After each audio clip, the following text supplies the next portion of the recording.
வணக்கம்.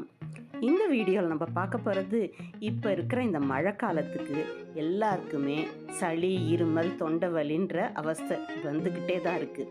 அதுக்கு ஒரு ரெமெடியான ஒரு கிராமத்து சுவையில் இருக்க டேஸ்டியான மீன் குழம்பு ரெசிபியை தான் நம்ம பார்க்க போகிறோம். இந்த மீன் குழம்புக்கு மசாலா பொடி எதுவுமே சேர்க்க போகிறதில்ல. எல்லாமே அரைச்சி செய்யக்கூடிய ஒரு டேஸ்டியான டிஃப்ரெண்ட்டான மீன் குழம்பு தான் இது. இது செய்யறதுக்கு வரமிளகாவை 10லேருந்து 12 எடுத்து ஊற வச்சுக்கணும். உரிச்ச பூண்டு ஒரு கைப்பிடி அளவுக்கு, சின்ன வெங்காயம். இப்போ ஒரு மிக்ஸி ஜார் எடுத்துக்கிட்டு ஊற வச்ச வரமிளகா, கொத்தமல்லி விதை, கொஞ்சமாக உரிச்ச பூண்டு, சின்ன வெங்காயம் ஒரு கைப்பிடி அளவுக்கு, மிளகு, சீரகம், சோம்பு, இது எல்லாத்தையும் இது மாதிரி பேஸ்ட்டாக அரைச்சி எடுத்துக்கணும். காரத்துக்கு இந்த மிளகா தான் நம்ம சேர்க்க போகிறோம். இப்போ அரைச்சி எடுத்த விழுதை தனியாக எடுத்து வச்சுக்கணும். கூடவே தேங்காய் சில்லு ஒரு கைப்பிடி அளவுக்கு தேங்காவை மிக்ஸி ஜாரில் சேர்த்துட்டு அதையும் நல்லா நைஸாக அரைச்சி எடுத்துக்கலாம். இது ரெண்டும் தான் இதுக்கு பேசிக்கான திங்ஸு. அடுத்தது நம்ம ஒரு பாத்திரத்தை, மண் பாத்திரத்தில் செஞ்சோன்னா மீன் குழம்பு எப்போவுமே ருசியாக இருக்கும். அதுவும் நல்லெண்ணெயில் சமைச்சா இன்னும் கூடுதலான டேஸ்ட் இருக்கும். இப்போ நல்லெண்ணெய் ஒரு சின்ன கப் எடுத்துக்கிட்டு கடுகு, வெந்தயம் ரெண்டுத்தையும் போட்டு நல்லா பொரிய விடணும். அது நல்லா பொரிஞ்சு மணமாக வந்ததுக்கப்புறம் அரைச்சி வச்சுருக்க இந்த பேஸ்ட்டு, நம்ம இந்த குழம்புல காரத்துக்கு மிளகாய் பொடி, தனியா பொடி, அதுவும் இல்லாமல் குழம்பு மசாலா பொடின்னு எதுவுமே சேர்க்க போகிறதில்ல. எல்லாமே ஃப்ரெஷ்ஷாக அரைச்ச இந்த பேஸ்ட்டு தான்.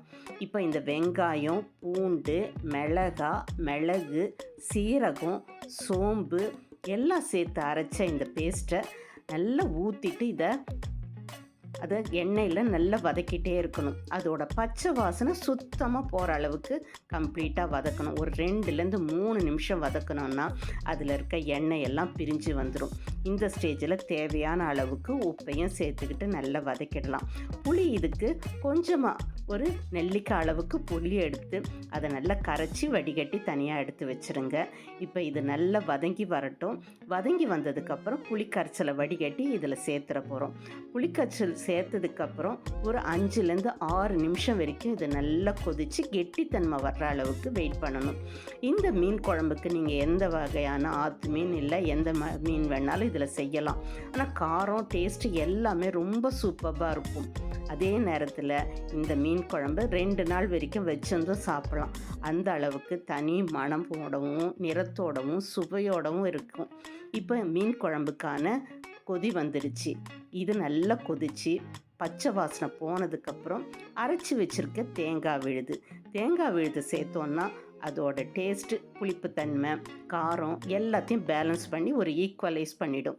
அதுக்காக தான் நம்ம தேங்காவை அரைச்சி சேர்க்குறோம். இந்த ஸ்டேஜில் நீங்கள் இதோட கருவேப்பிலை ஒரு கை, அதாவது 2 கொத்து அளவுக்கு கருவேப்பிலையும் சேர்த்து நல்லா கொதிக்க விடணும். குழம்பு நல்லா இது மாதிரி கெட்டித்தன்மை வந்து எண்ணெய் நல்லா மேலே பிரிஞ்சு வந்ததுக்கப்புறம் எடுத்து வச்சுருக்க மீன் துண்டுகளை இதில் நம்ம சேர்த்துற போகிறோம். மீன் துண்டு சேர்த்ததுக்கப்புறம் குழம்பு ரொம்ப நேரம் கொதிக்க வைக்க வேண்டாம். ஒரு 2 நிமிஷம் கொதித்தாலே போதும். அதுக்குள்ளேயே மீன் நல்லா சாஃப்டாக வெந்துடும். இப்போ தேவையான அளவுக்கு மீன் துண்டுகளை போட்டு நல்லா கொதிக்க வச்சுட்டு இது அதுக்கப்புறம் நம்ம வேறு ஒரு பாத்திரத்துக்கு ட்ரான்ஸ்ஃபர் பண்ணிடலாம். ரொம்ப டேஸ்டியான, அதே நேரத்தில் கிராமத்து சுவையில் இருக்க நம்ம பாட்டி சமைக்கிற ஒரு டேஸ்டியான டச் இந்த மீன் குழம்புல கண்டிப்பாக இருக்கும். இதை செஞ்சு பார்த்தா நீங்களே ஃபீல் பண்ணுவீங்க. நம்ம பாட்டி வீட்டில் சாப்பிட்ட மீன் குழம்போட ருசி நமக்கு திருப்பி அது நினைவுக்கு வரும். அந்த அளவுக்கு டேஸ்டியான இந்த சுவையான மீன் குழம்பை நீங்களும் ட்ரை பண்ணி பாருங்கள். ரொம்ப சிம்பிளான இந்த ரெசிபி ரெடி பண்ணி பார்த்துட்டு எப்படி இருக்குன்றதை உங்கள் கருத்தை மறக்காமல் என் கூட ஷேர் பண்ணிக்கோங்க. தேங்க்யூ.